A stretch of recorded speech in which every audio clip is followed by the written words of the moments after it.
मुझसे किसी ने पूछा कि हमारे शब्दों की कीमत कब ज़्यादा होती है।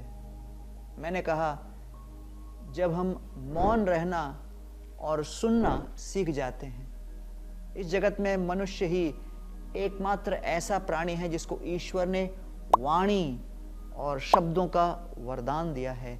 जानवरों और इंसान में यही सबसे बड़ा फर्क है कि हम बोल सकते हैं, लेकिन सबसे बड़ी बात यह है कि हम बोलना तो सीख जाते हैं पर सुनना नहीं सीख पाते। बचपन में जब बच्चा 2-3 साल का होता है और बोलता नहीं, तो कैसे माँ बाप परेशान हो जाते हैं, ये अभी तक बोलना क्यों नहीं सीखा। और वही बच्चा जब बड़ा हो जाता है तो माँ बाप बोलते हैं, ये सुनता क्यों नहीं है। सुनना, टू लिसन को इस बात से बहुत अच्छी तरह समझा जा सकता है कि आप किसी की बात समझने के इरादे से सुन रहे हैं या उसे जवाब देने की भावना से।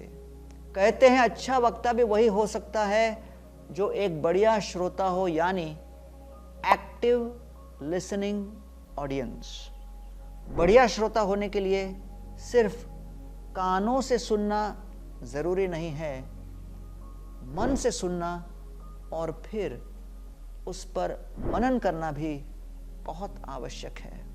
जो जितने सहज भाव से सुनेगा उतना ही ज्यादा सीखेगा। यदि किसी को इस बात का अफसोस नहीं होता कि वह मौन क्यों है, बल्कि इस बात का अफसोस या तकलीफ है कि वह बोल क्यों पड़ा, तो विश्वास कीजिए उसे मौन के महत्व से लेकर शब्दों की ताकत का आभास हो चुका है।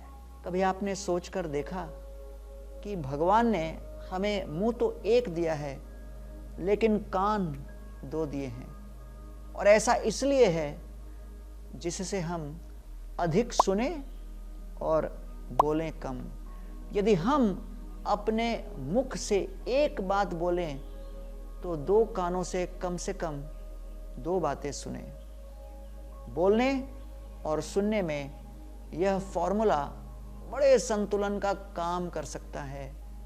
सुनने में सम्मान है, सुनने में शक्ति है, सुनने में जुड़ाव है, सुनने में सद्भाव है, सुनने में संबंध जुड़ते हैं। सुनना आपके धैर्य का प्रतीक है और कई बार तो सुनने में ही आपकी जीत है।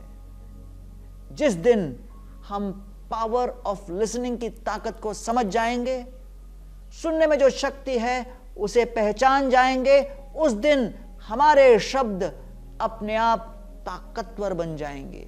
हर एक की सुनो, हर एक से सीखो, क्योंकि हर कोई सब कुछ नहीं जानता, लेकिन हर एक कुछ न कुछ तो अवश्य जानता है।